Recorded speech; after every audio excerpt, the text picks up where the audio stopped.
How did you come out of the closet? On Facebook. On Facebook? By accident. I came out on YouTube on accident. Cheers! Oh, the internet. And I was an accident too, so. What's up, everybody? Welcome back to another episode of MikeMGTV. And today I'm here with my good friend. Are we allowed to show alcohol on YouTube?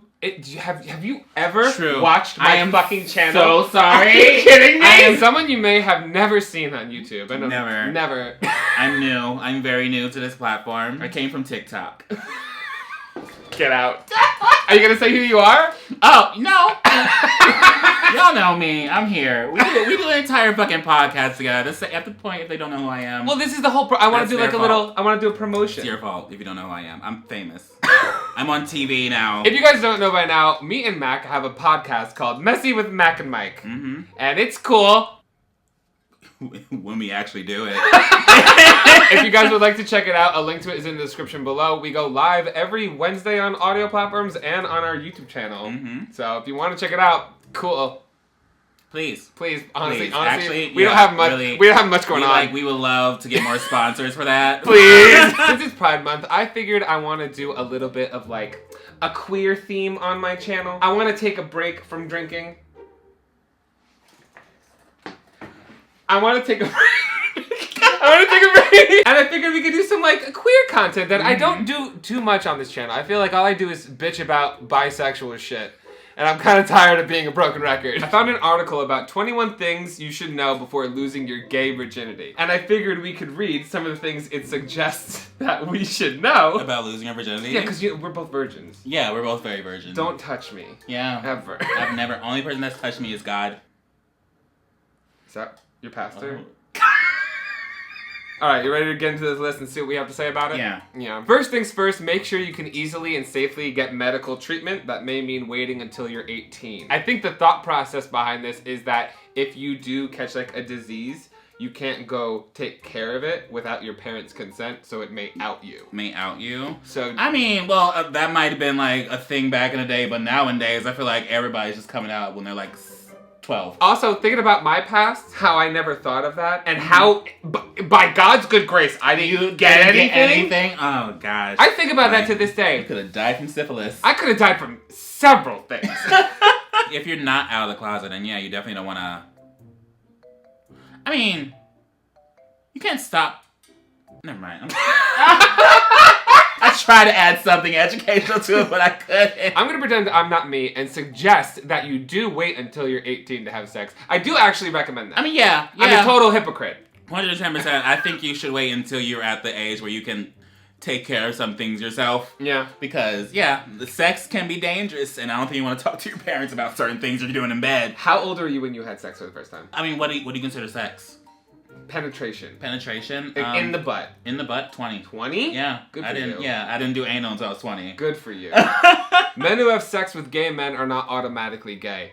Have you ever had sex with somebody who ended up not being gay or not identifying as fully gay? Yes, I have. I have fucked so many straight guys. I know you have. We've talked about it. I like their pictures with their kids on Facebook, and it's hysterical. Here's the thing, everybody can experiment. That's like us saying that just because we hooked up with a girl once in high school, we're gay in denial. Mm-hmm. It makes no fucking sense. Yeah. But has a guy ever, like, you had a fling with a guy, and then he blocks you, but then you, like, stalk him later on and find out he has, like, a girlfriend and all that stuff? Has that ever happened to you? I've never stalked them after. I kind of was just like... I have. When someone blocks me, I'm like, what the fuck is happening here? Have you ever been fucking somebody and then come to find out they have a full family with kids? No, that sounds hot. That'll get me harder. It was hot. How'd you find that? Like, were you, like, mid-hump, you saw a photo or some shit? No, they were at my graduation. Wow. So not only did they have a family with kids... That's such a euphoria moment. One of their kids were one of my classmates. Oh my God! Oh, Jesus Christ. Jesus had nothing to do with it, but we were calling for him a lot, baby. Hey! Being emotionally ready for sex is important, too. Yes. I was not. I was so not.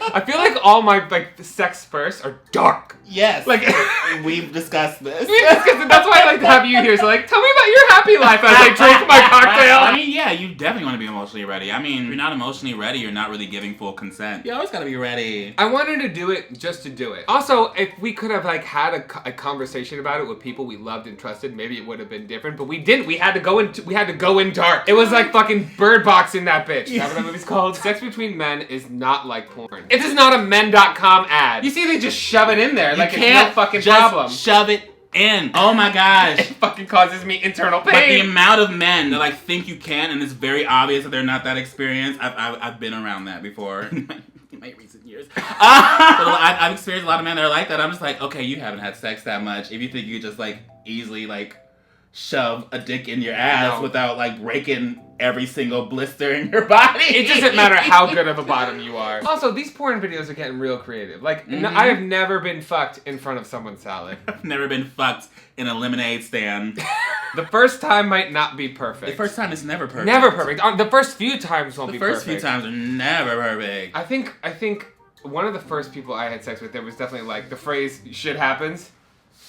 It happened. It never fits so well. Also, if you were somebody who ever like shames somebody in that situation, like you're putting your dick in a butt. Okay? Know what you're doing. Know what you're signing up for. That's like playing a sport and being like, oh, I can't believe I got a grass stain on my shorts. You might not be able to start having anal sex immediately. I think most gay people start off with mouth stuff. Mouth stuff? Honestly, sometimes mouth stuff is better. I got a new feeling, so I keep on biting my tongue. If you ever hear me lisp, that's me biting my tongue. I just thought you had a lisp because...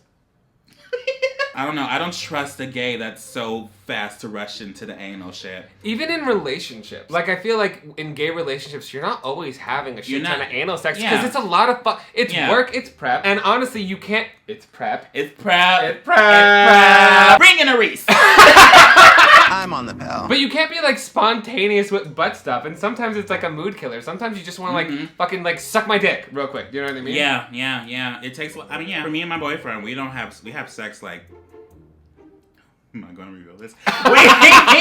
We have sex about like once a week maybe when we're together. Really? Hopefully, yeah. You have to like plan it. You have to plan it. You have to schedule has to be it. a plan a day, or we have to like text each other that morning and be like, I'm gonna fuck you today. So you better be ready. You better not eat anything stupid. I literally remember I had to book a hotel room and let them know a month in advance that this is what was gonna happen. I've done that before too. So when you get there, be ready. Yeah. But also, here's the thing: like straight couples, you get to go out to dinner and have fun, go out dancing, and then fuck.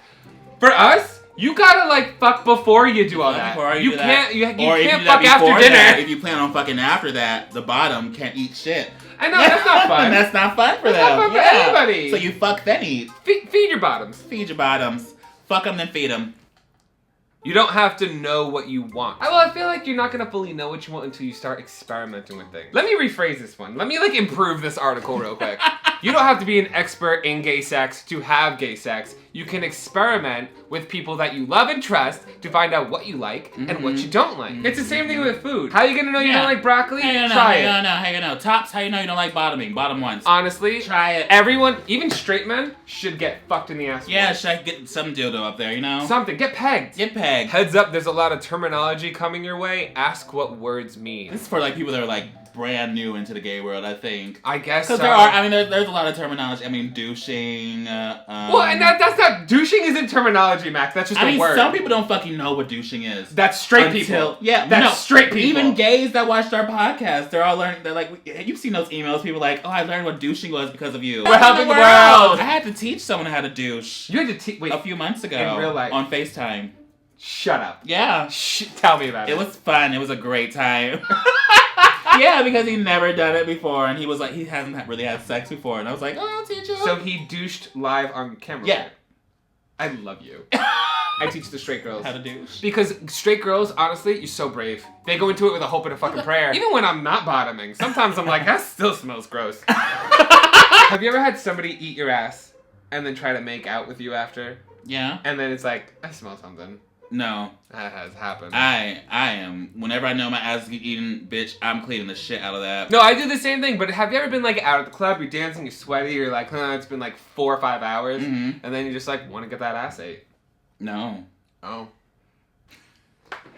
Don't make decisions about sex from 1 or 2 bad experiences. Of course, because you're gonna have so many bad experiences. Yeah, you're gonna have a lot of bad experiences. Most of my sex has been bad experiences. Yeah, there's a lot of bad sex. You're gonna have gays, you're gonna have a lot of bad sex. You know, it's not like OnlyFans, bitch. You're gonna have a lot of bad sex. Honestly, I've seen some of those OnlyFans videos, and it's still bad sex. It's still bad sex, yeah, honestly. But sometimes the bad sex is the best sex, because it's funny. Have you ever had, like, a fun, like, weird thing happen during sex, and it's just like... If the person you're with is someone you enjoy, it's just like funny.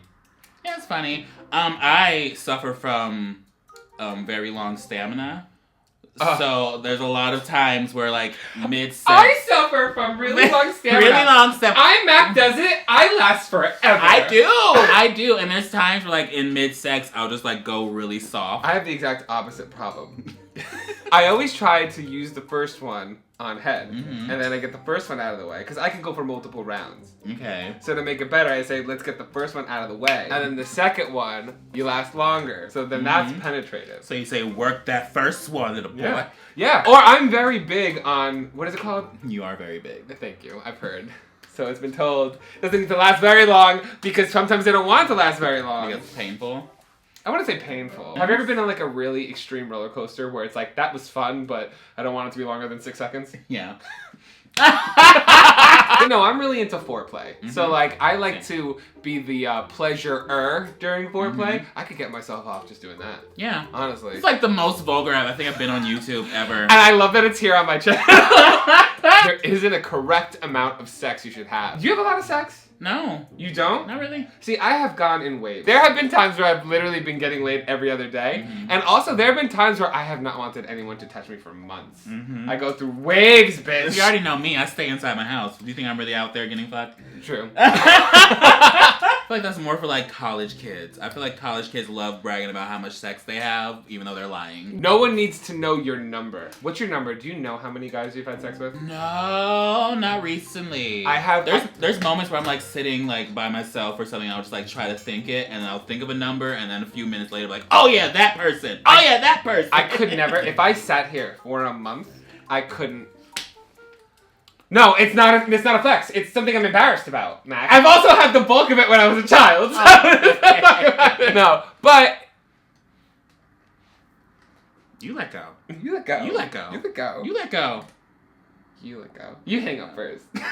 I'm a very sex positive person. I'm also the last person that would ever slut shame somebody. But I also don't think there's anything wrong with being prideful in having a low number. Like sometimes I feel like there is something to say for people who don't sleep around a lot, because in some way it does make you a little bit more desirable if you play harder to get, I guess. To some people. To some people. To some people. And then to others, I also say, fuck everybody you want, because you're only gonna be looking this good once. At one point in your life, no one's gonna want to fuck you anymore. So get it while the getting is good. Get it while it's hot. You know what I'm saying? My advice to people would be, respect yourself and choose your partners wisely. But then I also think for me, well, the fucking deed is done. Yeah, so also, asking someone for their number is not something you should ask someone unless you like really know them or in a space where that's comfortable to talk about. And it's also disrespectful to judge anybody on their number, because it's kind of like you're slut shaming them. Like, what are you, fucking jealous? You haven't been laid as much? Go fuck yourself. No, you know, but basically what we're trying to say is either option is really fine.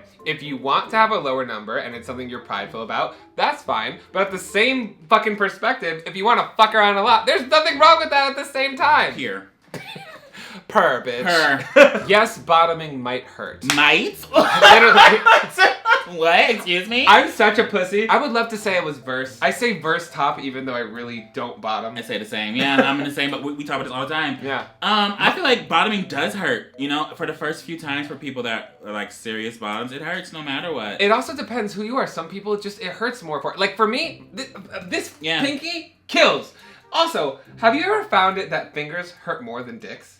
Yes. I don't understand. Fingers are very painful for no reason. I think it might be the nail. I don't know. But there's some people that like the pain. And that's why they're like power bottoms and shit, you know? Really? Yeah. Oh, some people turn that pain into pleasure, and that's what makes them better bottom. I do wish I was better at bottoming. I will say. I always think it's better to be more of a versatile person, because a versatile couple having sex obviously is going to be more fun because there's more you can do. Yeah. You know what I'm saying? And also people say tops that like have bottom before are usually better at topping. Absolutely. And bottoms are better at topping sometimes because you know what it feels like. Absolutely. You know? Everybody get fucked. Get fucked. Try it. Just try it. If you're sticking it in, you gotta have it sticked into you, bitch. Don't be scared. Don't be a little bitch about it, you fucking bitch. If you choose to douche, don't douche too much. Over-douching is a thing. Over-douching is 100% a thing. Do you know why? The bacteria in your asshole is there for a reason. And when it's gone, your body's going to freak out. Yeah. So you don't want to over-douche. Also, you can get a water bubble. Really? Yes. Sometimes when you douche, because you also have to expel the water before you actually have intercourse. But when you have a water bubble up there, it doesn't fully expel, and it won't expel until you're having sex. Until it gets popped. Yeah, so you'll be having sex, and all of a sudden, just a bunch of like shit water will come out. Yeah. It's a thing, and it's not good for you. I've experienced that before too. Oh God! And then what do you do? Personally. This is why we deserve a full fucking Pride Month for everybody who thinks it should be a day. The shit we have to put up. The shit we have to put up with. We deserve a month, damn it. Sexually transmitted infections may be scary, but they are not worth abstaining from sex. Have you ever had an STI? No. Never. No. Are you serious? Yeah. Really? I'm just quirky like that. I've had gonorrhea once. Okay. And then I So had just Sharon. Yes. And then I had gonorrhea again, but I had gonorrhea with chlamydia at the same time, and it was everywhere. So you just had like a cocktail. Yeah. But the thing about gonorrhea is it's not scary, it's just like gross. But it's easily taken care of. Don't get me wrong, there are STIs that are more scary because they don't go away, like, you know, herpes. Mm-hmm. And by the time you start like showing symptoms for gonorrhea, which is disgusting, by then you could have had it already for months. Yeah. The same with syphilis. Do you know what the symptoms of gonorrhea are? No. You like ooze from your dick. Oh, okay. Same with syphilis, I think. Really? I don't know. I don't know.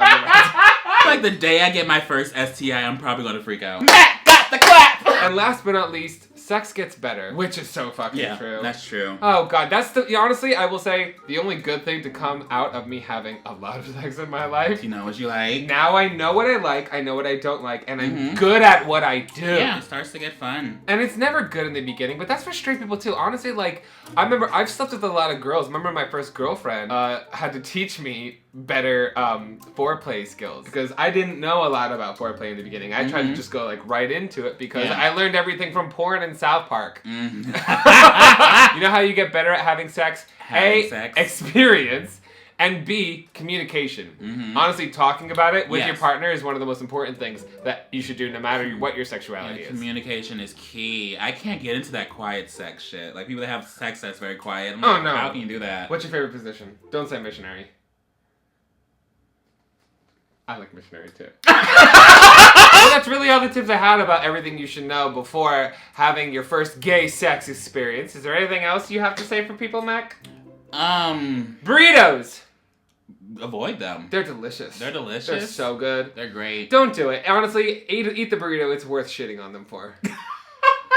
Well, everybody, I hope you enjoyed this video. If you did, be sure to like it and subscribe for future videos. I put them out weekly. And be sure to follow me across all social media. You can find me everywhere at MikeMGTV. Where can people find you, Mac? They don't care. Okay. You can find me on everywhere you search MacDoesIt. That's MacDoesIt.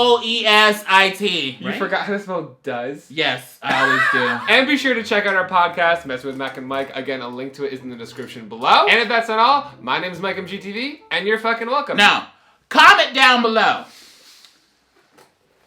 What is your favorite STI? Mine is syphilis, because it sounds like a Harry Potter house. 9 points to syphilis. 9 points to syphilis. Thank you guys for watching. My name is MikeMGTV. You're fucking welcome. Snap. There we go.